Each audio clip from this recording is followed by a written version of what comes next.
لبيك اللهم لبيك لبيك لا شريك لك لبيك إن الحمد والنعمة لك والملك لا شريك لك. السلام علیکم محترم ضیف الرحمن. پروگرام طریقہ حج و عمرہ درجہ بدرجہ میں آپ کا میزبان اسد اللہ غوری آپ کو خوش آمدید کہتا ہے. ہمارا آج کا پروگرام سفر حج میں سرکاری طبی سہولیات اور طبی عملے کا طریقہ انتخاب ہے. ہمارے آج کے مہمان ہوئے ہیں ہمارے ایک بڑے عزیز بھائی، جن کے نام کے ساتھ ہم کوئی سابقہ یا لاحقہ استعمال نہیں کریں گے، کیونکہ ہم انہیں محبت میں اور پیار سے صرف ان کے نام سے ہی پکارتے ہیں. تو آئیے ہم آپ کو ملاتے ہیں رضوان بھائی سے.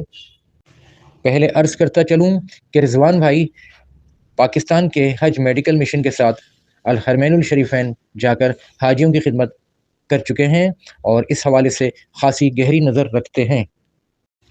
اس کے ساتھ ساتھ رضوان بھائی حاجیوں کے حوالے سے اس حد تک منہمک ہیں اپنی خدمات میں کہ آپ نے کئی رسالے اور کئی کتابچے جو ہیں وہ مزین کیے ہیں اور حاجیوں کے لیے ان کی خدمت میں پیش کیے ہیں، چھاپ کر ان کو خوب بنا کر سنوار کر. جیسا کہ آپ کو پتہ ہے کہ ہمارا پیارا وطن پاکستان ایک گلدستے کی مانند ہے، جہاں تمام علاقوں میں الگ الگ زبان بولنے والے اپنی اپنی ثقافت کے رنگوں میں دھنکتے ہیں، لیکن جب بات ہوتی ہے ان کے جذبے کی تو ان سب کا دل ایک ساتھ دھڑکتا ہے. اور اگر بات حج بیت اللہ کی آ جائے تو بے ساختہ ان خدام الحجاج کی زبان پر بس ایک ہی نعرہ بلند ہوتا ہے، اور وہ نعرہ ہے لبیک اللہم لبیک لبیک لا شریک لک لبیک ان الحمد والنعمت لک والملک لا شریک لک.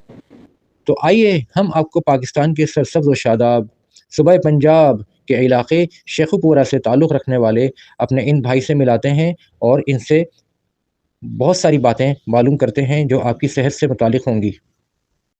السلام علیکم رضوان بھائی. وعلیکم السلام ورحمۃ اللہ. اسد بھائی، آپ کا بہت بہت شکریہ. آپ نے مجھ ناچیز کو اپنے اس پروگرام کا حصہ بنایا. میں آپ کا انتہائی ممنون و مشکور ہوں. رضوان بھائی، ہم آپ کو اپنے پروگرام میں خوش آمدید کہتے ہیں، اور میں آپ سے پہلا سوال کرنے کی جسارت کرتا ہوں کہ ہمیں یہ سمجھائیے گا کہ جس طرح سے معاونین حج اور ناظمین کی سلیکشن کی جاتی ہے، باقاعدہ ان کا امتحان ہوتا ہے اور سرکاری ملازمین ہی میں سے جو ہے چناؤ ہوتا ہے، تو کیا طبی عملہ یعنی کہ ڈاکٹر حضرات اور اس کے ساتھ ساتھ جو پیرامیڈکس ہوتے ہیں، کیا ان کو بھی سرکاری ہی ملازمت کے حوالے سے لیا جاتا ہے یا نجی حوالے سے بھی کوئی اپلائی کر سکتا ہے؟ مزید برآں یہ کہ جو سرکاری ملازمین جو کہ پیرامیڈکس اور ڈاکٹر حضرات ہوتے ہیں، کیا ان کا بھی کوئی باقاعدہ امتحان ہوتا ہے جس کے تحت یہ اس امتحان کو پاس کر حج مشن کے ساتھ جا سکتے ہیں؟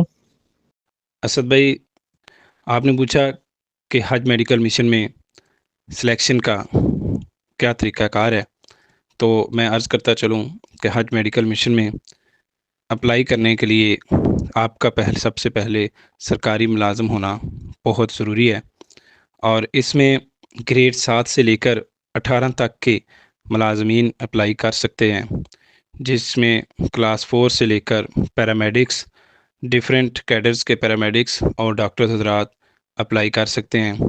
اور اس کا NTS کے ذریعے سلیکشن کا طریقہ کار وضع کیا گیا ہے. 2018 سے پہلے حج میڈیکل مشن کی درخواستیں دینے کے لیے صرف 72 گھنٹے دیے جاتے تھے، جس میں پورے پاکستان سے منسٹری آف ریلیجس افیئر کی طرف سے صوبائی صحت اور وفاقی صحت کے افسران کے سیکٹریز کو خط ارسال کیے جاتے تھے، جو اپنے اضلاع کے CEOs کو آگے خطوط ارسال کرتے تھے، اور پھر اپنے صوبے کے صحت کے دفاتر میں قرآن اندازی کے لیے تمام ڈاکٹر حضرات، پیرامیڈکس اپنے کاغذات جمع کرواتے تھے، اور قرآن اندازی کے ذریعے ان کا انتخاب کیا جاتا تھا، جس میں ڈاکٹرز، فارماسسٹ، پیرامیڈکس منتخب ہوتے تھے. پھر 2024 آیا تو 2024 میں پہلی دفعہ NTS کا آغاز کیا گیا، جس میں ایک امتحان کے ذریعے تمام شعبہ جات کے پیرامیڈکس، ڈاکٹرز اور فارماسسٹ کا انتخاب کیا گیا. اور اس کے بعد ان کا میرٹ صوبائی سطح پر صوبے کے لحاظ سے، آبادی کے لحاظ سے، کوٹے کے لحاظ سے ترتیب دیا گیا، جس میں ان کی ٹیسٹ کا رزلٹ آنے کے بعد سلیکشن کا طریقہ کار وضع کیا گیا۔ میں یہ بتاتا چلوں کہ حج میڈیکل مشن میں NTS کے ذریعے سلیکشن کرنے سے قابل اور اہلیت رکھنے والے لوگ سامنے آئے، اور یہ ایک بہت اچھا طریقہ کار تھا، جس میں پاکستان سے سعودی عرب میں جانے سے پہلے آپ کو وہاں کے سارے طریقہ کار سے پہلے آگاہی حاصل کرنا ضروری قرار پایا، اور یہ ایک انتہائی احسن قدم تھا۔ اور وہاں پہ جا کر سیکھنے سے بہتر تھا کہ یہاں سے سیکھ کے، پڑھ کے اور اس کا امتحان دے کے وہاں پہنچا جائے اور احسن طریقے سے اپنے ضیوف الرحمن اللہ کے جو مہمان ہیں ان کی خدمت بجا لائی جائے۔ تو اس دفعہ حج میڈیکل مشن 2026 میں 70% جو ہیں وہ فریش تھے، اور 30% ریپیٹر جو کہ پہلے ایک دفعہ 2 دفعہ سفر کر چکے ہوں، ان کی سلیکشن کی گئی، جو کہ NTS کا رزلٹ آنے کے بعد میرٹ کے لحاظ سے ان کی انتخاب یقینی بنایا گیا۔ بہت شکریہ رضوان بھائی، آپ نے بڑی تفصیل سے اس بات کا جواب دیا کہ کس طرح سے سلیکشن ہوتی ہے اور کیا کیا اس کے قواعد ہوتے ہیں۔ ایک الگ میں سوال آپ سے پوچھنا چاہوں گا اس سے ہٹ کر، کہ آپ نے ایک کتابچہ بھی تشکیل دیا ہے جو کافی زیادہ مقبول ہوا ضیوف الرحمان میں، تو کیا اس کتابچے کے بارے میں آپ بتائیں گے کہ کس طرح سے آپ کے دل میں یہ خیال آیا کہ ایک ایسا کتابچہ ہونا چاہیے جس میں حاجیوں کی صحت کے حوالے سے باتیں لکھی جائیں، تو جب وہ سفر حج پہ جائیں تو اس کو مد نظر رکھ کر اپنی تیاری بھی کریں اور اپنا خیال بھی کریں؟ جی اسد بھائی، اس کتابچے کے بارے میں ہمارے بڑے پیارے کراچی سے ہمارے جو محترم ہیں، ہمارے سینئر، جن سے ہماری انسپائریشن ہے، جن سے ہم یہ متاثر ہو کے اس طرف ضیوف الرحمان کی خدمت کے لیے لگے ہیں، ہمارے فاروق سراج صاحب ہیں۔ ان سے ایک دفعہ ایسے بات ہو رہی تھی، تو ان کو میڈیکل کے بارے میں کچھ چیزیں میں نے کہا کہ ایسے اور ایسے ہونا چاہیے، تو انہوں نے میری بڑی ہمت بندھائی، کہنے لگے کہ آپ ماشاءاللہ معلومات کافی ہمیں اس بارے میں مہیا کر رہے ہیں، تو ہم مناسک حج پہ تو فوکس کر رہے ہیں، تو ہم حاجی کی صحت پہ خیال جو ہے وہ ہماری توجہ کا مرکز نہیں ہے، تو آپ نے یہ بڑی اچھی ہماری اس طرح توجہ دلائی، تو اس سے پھر مجھے لکھنے کا شوق پیدا ہوا۔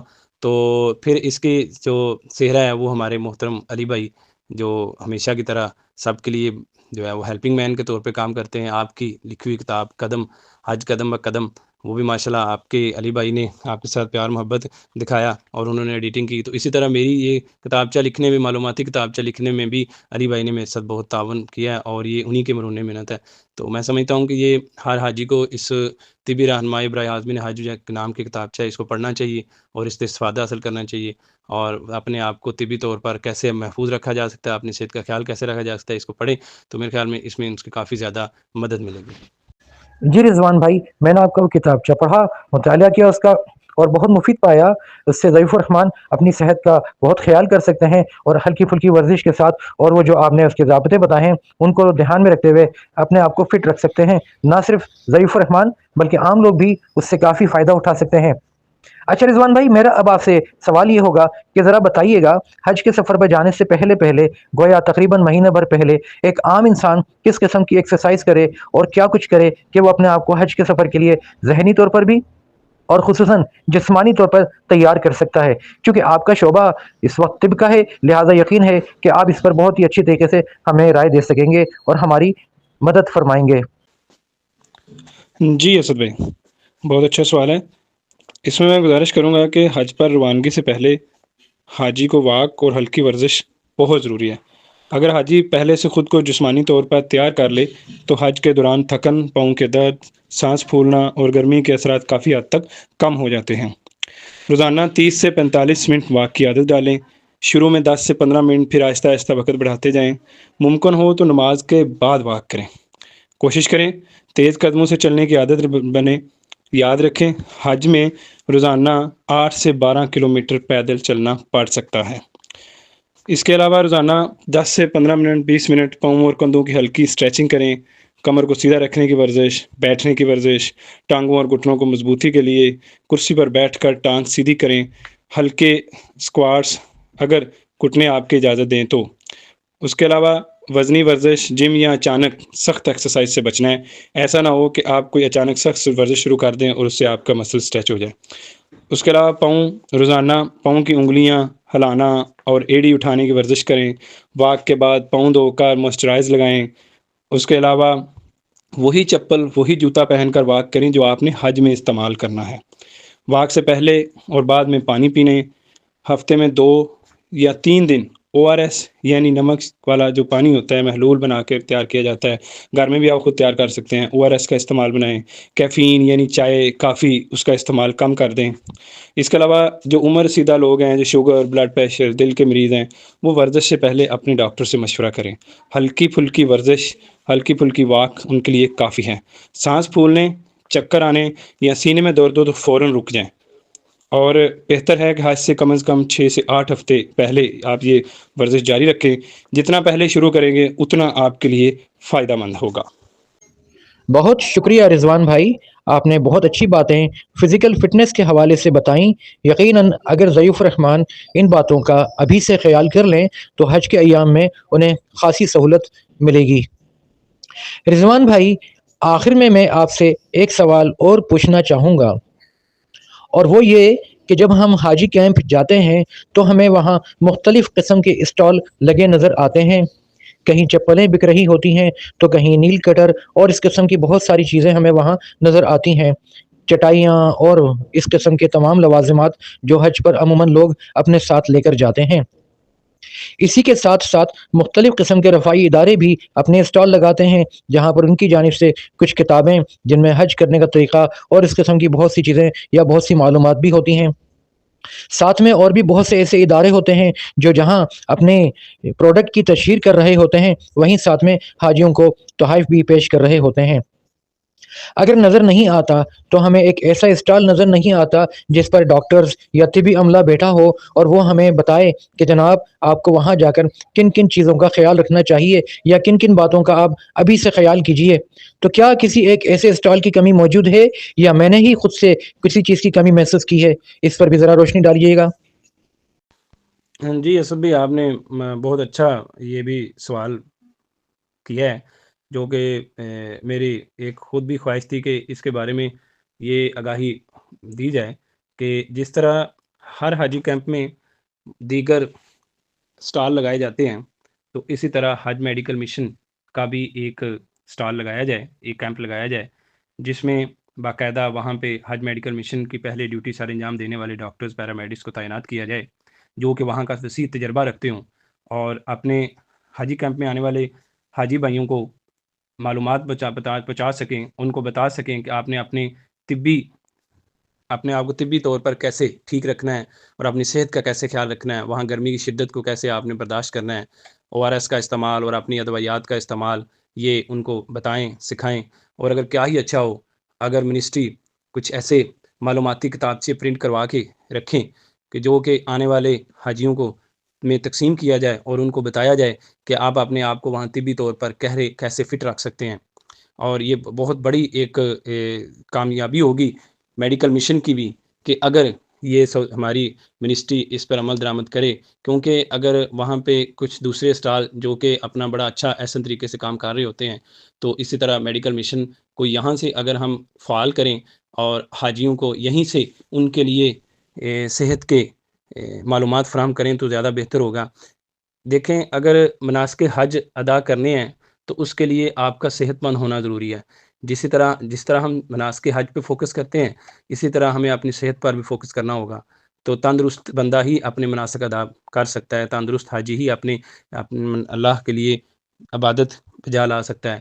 تو میں سمجھتا ہوں کہ ہر حاجی کیمپ میں ایک میڈیکل مشن کا کیمپ یا ایک سٹال لگایا جانا چاہیے.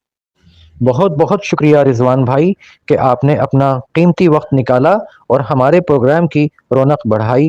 امید کرتے ہیں کہ ضیوف الرحمان اس سے انتہائی استفادہ کریں گے اور حج کے دنوں میں خود کو نہ صرف ذہنی بلکہ جسمانی طور پر تیار کرنے کے لیے ابھی سے محنت کریں گے. تو سامعین کرام، اس کے ساتھ ہی ہم اپنا پروگرام مکمل کرتے ہیں اور انشاءاللہ اگلے پروگرام میں آپ کے لیے پھر حاضر ہوں گے، لیکن ساتھ ساتھ آپ سے ایک درخواست ہے کہ کسی بھی پروگرام کے حوالے سے جہاں آپ کے ذہن میں کوئی سوال ابھرتا ہو، آپ کامنٹس کے باکس میں ضرور اس سوال کو لکھیے، یا اس کے علاوہ کسی بھی قسم کے آپ کامنٹس دینا چاہیں تو وہ بھی ضرور دیجیے۔ انشاءاللہ العزیز ہم آپ کو آپ کے سوال کا جواب دینے کی بھرپور کوشش کریں گے۔ اپنا خیال رکھیے گا۔ السلام علیکم ورحمۃ اللہ وبرکاتہ۔